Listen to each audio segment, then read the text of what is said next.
Well, folks, if Sir Peter Ustinov once said that Toronto is New York run by the Swiss, then by the same token, I like to think that Ricky Gervais is a Canadian run by the Brits. I have a few reasons for saying this. Firstly, his comedy is irreverent, cringe-inducing, satirical, and dark. Much like the way Canadians feel when their nether parts shrivel in a minus 35 January wind chill, or the way Brits feel after 35 days of rain or 35 days of B-2 bombs. Or dark. Secondly, since Ricky's domination of U.S. television with shows like The Office and The Office and Extras, Ricky is likely looking to invade Canada.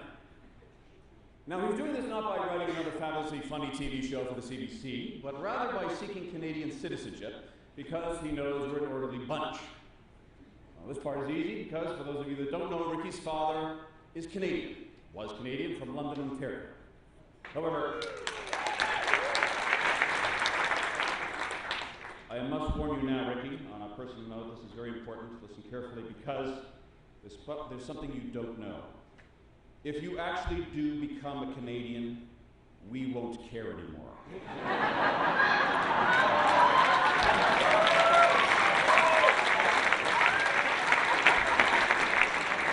We much prefer our stars from elsewhere, and oh, we do love the Brits.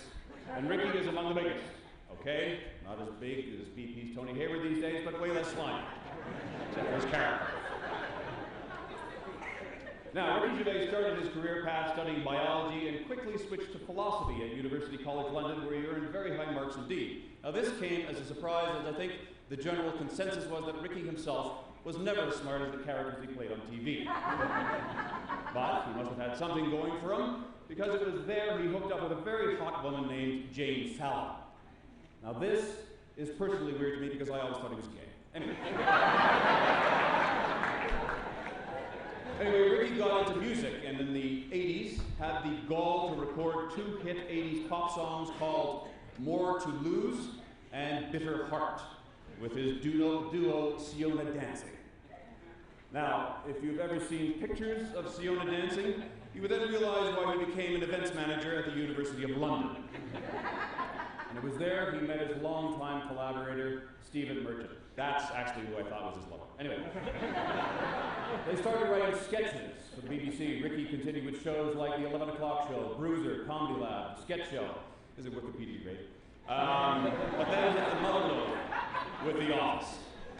His supremely funny character, David Brent, and his perfectly constructed sitcom made him a worldwide water cooler talk staple, and a hero of most actor comedians, myself included. The Office has been remade for the US, Quebec, France, Germany, and Brazil. So Ricky is now in the ether of what's technically known as the biggies. He's had the Guinness Book of Records credit him with the most downloaded podcast ever for the Ricky Gervais Show. He's been on Inside the Actors Studio, hosted the Golden Globes. He's doing sold-out stand-up tours. He wrote a book called Flanimals, which is now being made into a movie. He's appeared on The Simpsons, has the Ricky Gervais HBO specials, and on and on and on. So clearly, to Ricky, comedy is not just a matter of life or death. It's much more serious than that. It's about money. He's won Writers Guilds, the Peabodys, Golden Globes, Emmys, Rose d'Ors, BAFTAs. They don't count really because they're like the Geminis. British Comedy Awards, and on and on. And now here, at the very end of his career,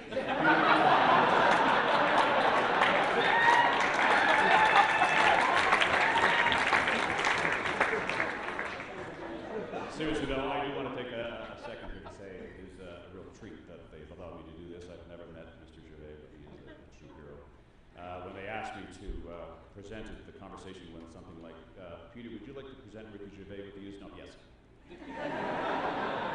I'm a huge fan, and Ricky Gervais is way up there for me in the rarefied air, and I put very, very few people up there with the likes of Monty Python. It is indeed my privilege to present the 2010 Sir Peter Ustinov Award to Mr. Ricky Dean Gervais.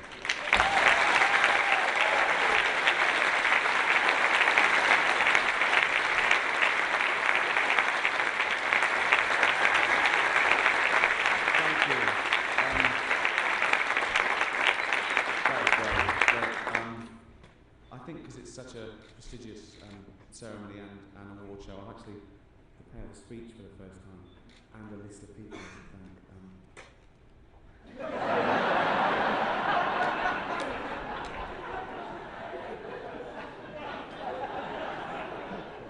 You're right, I have won a lot of awards in my time.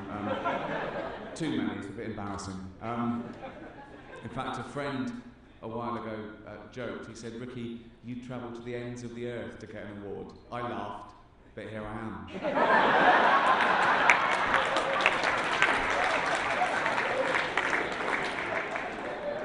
This is the third Banff award I've won. I couldn't come the last 2 times, but I've won a couple before. I thought it was an acronym, like BAFTA. I didn't know it was an actual place called Banff. I certainly didn't think there was a place this far away from everything else. But it's an absolute beautiful place. I'm so glad. I'm genuinely, it's an amazing honour to have this award. It's not a lifetime achievement award, is it? I don't know what it is. No. I should warn Banff, if you are thinking of ever giving me a lifetime achievement award, sooner rather than later is mine. A posthumous one is no good to anyone. I'm not going to be around forever. I don't know why I've got this with all the amazing people out there in the world. I think 2 reasons. One, no, because of all the brilliant TV I've created. 2, because I promised I could attend the ceremony.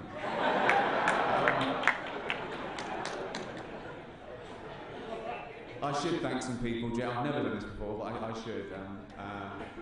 Stephen Merchant, who from a chance meeting.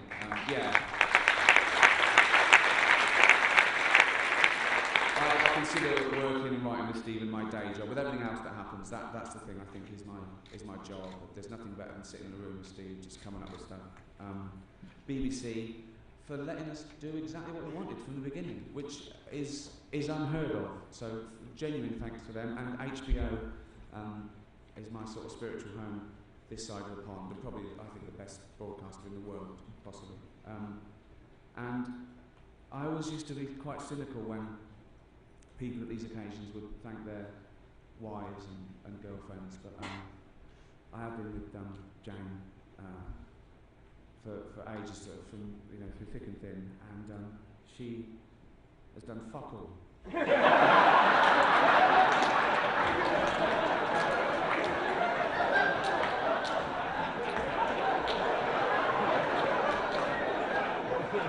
am I going to say? I'm going to lie. That's why I honestly thank people, because I've got no one to thank. In all honesty, I had to think who to thank. I mean, a lot of that is made up. Joking aside, she's been with me from the beginning, through everything, by my side, doing fuck all. This is like a holiday to her. And finally, I should thank God for making me an atheist. Why would you do that? Thank you so much.